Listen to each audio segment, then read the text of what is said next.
Let's think about another scenario that we can model with differential equations. And this is a scenario where we take an object that is hotter or cooler than the ambient room temperature, and we want to model how fast it cools or heats up.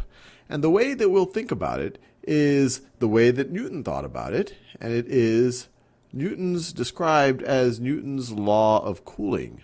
Newton's law of cooling. And in a lot of ways, it's common sense. It states that the rate of change of temperature should be proportional to the difference between the temperature of the object and the ambient temperature. So let me write that in mathematical terms. So Newton's law of cooling tells us that the rate of change of temperature, I'll use that with a capital T, with respect to time, lowercase t, should be proportional to the difference between the temperature of the object and the ambient temperature. So that is a mathematical description of it. And once again, it's common sense. If something is much hotter than the ambient temperature, the rate of change should be pretty steep. It should be declining in temperature quickly. If something is much cooler, it should be increasing in temperature quickly. And if something is close, well, maybe the rate, if these two things are pretty close, well, maybe this rate of change shouldn't be so big. Now, I know one thing that you're thinking. It's like, okay, if the temperature is hotter than the ambient temperature, then I should be cooling. My temperature should be decreasing. And a decreasing temperature would imply a negative instantaneous change.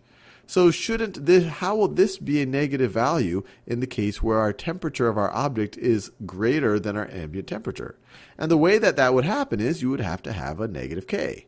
Now, if you don't like thinking in terms of a negative k, you could just put a negative right over here, and now you would have a positive k.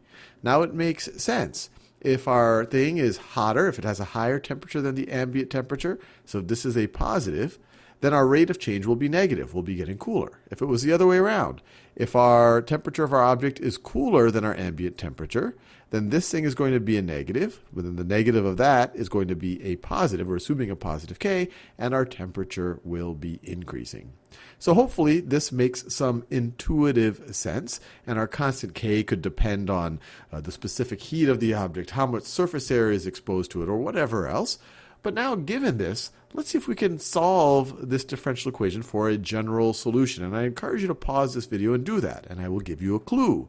This is a separable differential equation.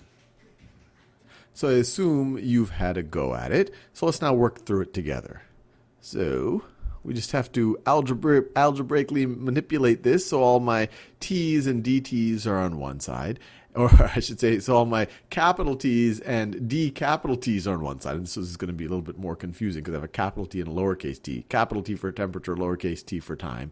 But hopefully we'll be able to work through it. And then I'm going to have all my time differentials and time variables on the other side.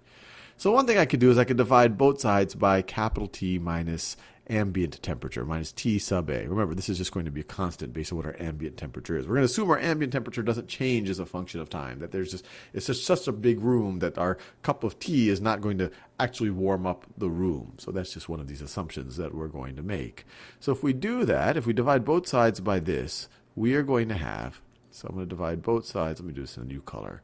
If I divide both sides by that, I get 1 over capital T minus T sub A, and let me multiply both sides times the time differential. So I'm going to have, so that dt,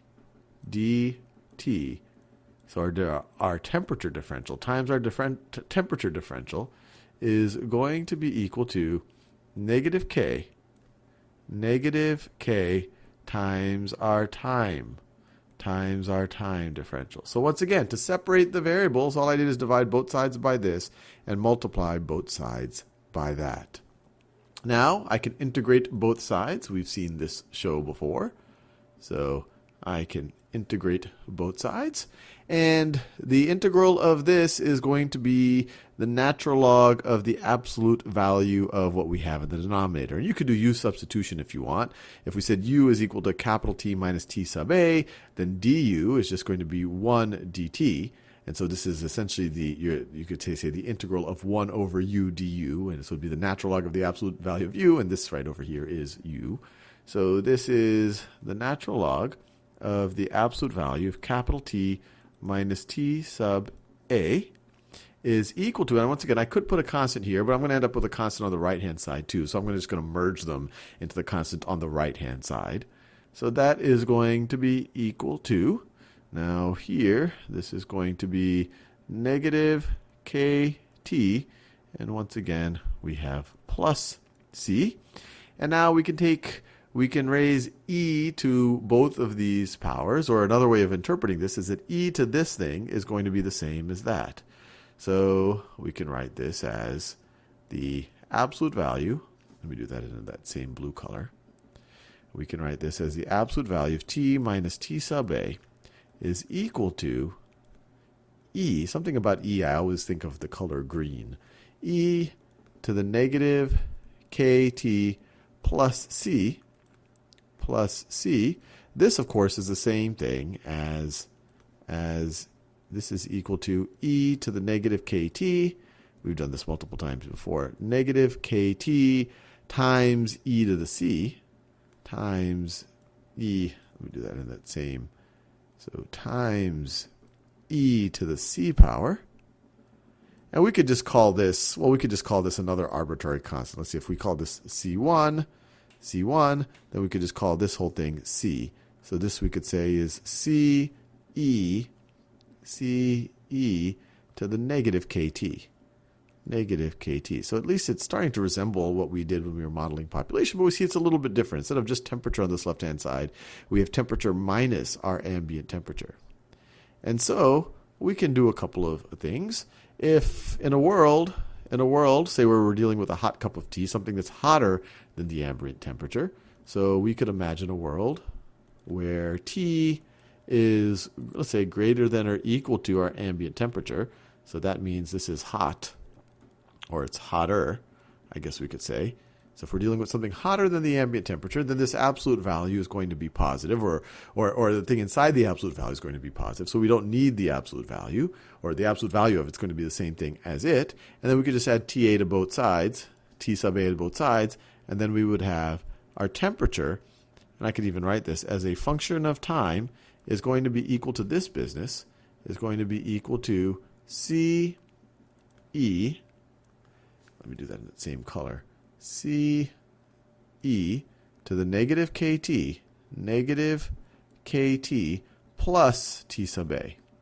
Plus T sub A. All I did is I'm assuming that this inside the absolute value is going to be positive, so the absolute value is not going to change the value, and I added T sub A to both sides to get this. So this right over here is going to be our general solution in the case where we start with something that is hotter than the ambient room temperature. And if we want to look at the case where something is cooler than the ambient room temperature, so that's the situation, let's say T is less than our ambient room temperature, then the absolute value of T, then this thing over here is going to be negative, and so the absolute value of it is going to be the negative of that. So then this up here results in T sub A minus T. That's going to be the same thing as the absolute value. It's going to be the negative of the negative. So then that is going to be equal to, E to the negative K. Let me do that. Actually, I'll do it in the same color. I think you get the point. Negative KT plus, actually, let me just do it. T sub A minus T is going to be equal to C E to the negative KT. So this is equal to that. I'm just assuming that T is less than T sub A. And so then to solve for T, you could add T to both sides and subtract this from both sides. You would have capital T as a function of T is going to be equal to, let's see, if this went onto that side and this goes over here, you would just have T sub A minus CE to the negative KT. Did I do that right? So, yep, that looks right.